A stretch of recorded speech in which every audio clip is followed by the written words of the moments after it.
തിരുവനന്തപുരം വർക്കലയിൽ കടയുടമയുടെ സുഹൃത്ത് എന്ന് പറഞ്ഞെത്തിയ വ്യക്തി ജീവനക്കാരിയിൽ നിന്നും പണം തട്ടി. കടയുടമയോടാണ് ഫോണിൽ സംസാരിക്കുന്നത് എന്ന വ്യാജേനെ ജീവനക്കാരിയോട് 7000 രൂപ ആവശ്യപ്പെട്ടു. 1200 രൂപ മാത്രമേ കൗണ്ടറിൽ ഉള്ളൂ എന്ന് പറഞ്ഞ ജീവനക്കാരിയോട് ഉടമ പണം വാങ്ങാൻ ആവശ്യപ്പെട്ടെന്ന് പറഞ്ഞ് ഈ തുകയും വാങ്ങി കടന്നു കളയുകയായിരുന്നു.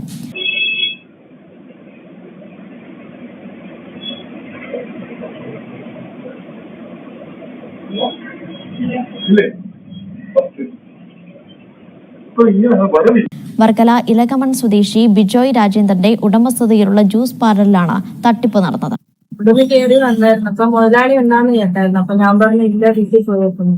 അതിപ്പോ വരും, 6:30 വരുമെന്ന് പറഞ്ഞായിരുന്നു. അപ്പൊ എന്റെ അടുത്ത് ചോദിച്ചു മൊബൈലിന്റെ സമയം എത്രയാണെന്ന് നോക്കാൻ പറഞ്ഞു. ഞാൻ പറഞ്ഞു 5 രൂപയായിരുന്നു പറഞ്ഞു. അപ്പൊ 7 മണിക്ക് ആവും അല്ലേ മുതലാളി വരാൻ. ഞാൻ പറഞ്ഞു 7 മണിയൊക്കെ ആവും. എങ്കിൽ ഞാൻ മുതലാളി വിളിക്കാന്ന് പറഞ്ഞ് വിളിച്ചായിരുന്നു.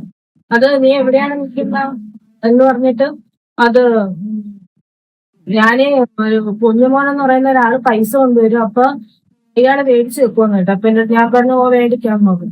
അത് നിന്റെ പേരെന്തരാണ്? ഞാൻ പറഞ്ഞ പ്രഭയാണ്. എന്നിട്ട് ഫോൺ ചെവി വെച്ചിട്ട് അതേ പ്രഭയുടെ കയ്യിൽ കൊടുത്താൽ മതിയെന്ന് ഞാൻ പറഞ്ഞായിരുന്നു. കുഴപ്പമില്ലല്ലോ എന്ന് പറഞ്ഞ് മുതലാളി അടുത്ത് സംസാരിക്കുന്നിടത്ത് എന്റെ അടുത്ത് സംസാരിച്ചു. അത് 1000 അതിൽ എത്ര ഉണ്ടോ ഇതിനകത്ത് നോക്കാൻ പറഞ്ഞായിരുന്നു. ഞാൻ പറഞ്ഞു 1100 രൂപ ഉണ്ടായിരുന്നു. അതൊരു 1200 രൂപ മുതലാളി തരാൻ പറഞ്ഞായിരുന്നു. പറഞ്ഞു ഇല്ല ചേട്ടാ, ഒരു 1200 രൂപ ഉണ്ട്. എങ്കിൽ കൊണ്ടുവരുന്ന 7000 രൂപയെന്ന് ഈ 1200 രൂപ മുതലാളികൾ ഈ 1200 രൂപ കുറച്ചിട്ട് ബാലൻസ് മുതലാളിയിലേക്ക് കൊടുത്താൽ മതിയെന്ന് പറഞ്ഞായിരുന്നു. അപ്പൊ ഞാൻ പറഞ്ഞു അങ്ങനെ ഡയറിയിൽ എഴുതി വെക്കാൻ പറഞ്ഞായിരുന്നു. പേര് കുഞ്ഞുമോന്ന് നോക്കി എഴുതി വെക്കാൻ പറഞ്ഞായിരുന്നു. ഒരു 1200 രൂപ മേടിച്ചിട്ടുണ്ടെന്നോ ഇതാക്കുന്നുണ്ടായിരുന്നു. അത് കഴിഞ്ഞ് ഞാൻ മുതലാളി വിളിച്ച് ചോദിച്ചായിരുന്നു ഇങ്ങനെ ഒരാളൊന്ന് പൈസ വെക്കുന്നത്. അപ്പൊ മുതലാളി വിളിച്ചിട്ട് തന്നെ